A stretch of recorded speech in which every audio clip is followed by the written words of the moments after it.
Welcome everyone. My name is Jonna Maydal, and today I'm here with my friend Holly Aparicio. We're so glad that you're here.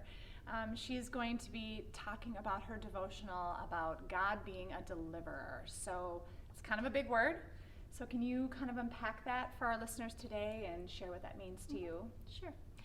I think what that means to me is just this idea that no matter what we're going through, God sees us, He knows us, and He loves us, as it says in Romans 8. Right. Nothing can separate us from His love. I think sometimes He plucks us out of those trials, and then other times He delivers us by taking us through those trials. But no matter what, He's faithful. That's good. You can really trust in His goodness and love. I also think what has helped me a lot is this idea that we're trusting not in an outcome, but in a person. And He really is faithful. I love the story of Betsy and Corrie ten Boom. Many of you probably know this story, but they were housing Jewish people during the Holocaust, and they were caught and they were put in a concentration camp, these two Dutch ladies. And in this camp, they would hold Bible studies and prayer times with the women in the camp.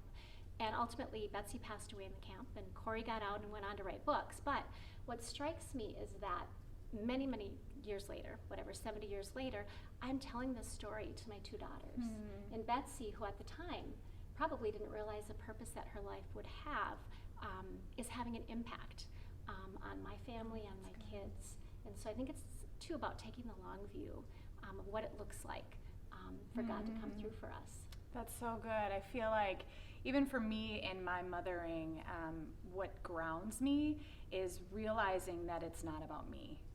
It's about really my grandkids and the kids that come after. And so everything that I am doing is just beyond even that moment. I mean, the moment and being in the present is obviously so important, but trying to have that long game perspective as God does, obviously, because He is everywhere and He sees all. And So good. So what one encouragement would you give our listeners today to kind of close this out?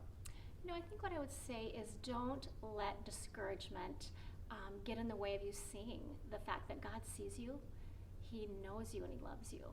Sometimes when we're in that place where we're struggling, we forget that, and then we lose our connection with the very source of our deliverance. So true. Anchor yourselves in God's promises, and then just surround yourself with people of faith who will remind you of what's true when your faith is shaky and you just need that support around you. Yeah, and that's a great reminder. So these devotionals were intended to be done in community. So of course you can read this and watch this by yourself, but we really encourage you to take the questions that are listed and talk about them with other people, because through community, that's where, at least for me, the truths about my motherhood and the truths about God's word really comes to life as you just, oh yeah, like even today as you're sharing these nuggets, I'm like, that's so true, and so I just really want to encourage you to grab even just one other person and go through this together. So if you want to access Holly's devotional, you can do that at substancechurch.com/moms. And the link is there below, and you can download the whole thing, all the 30 days too. And we're just so glad that you're here. So thanks so much.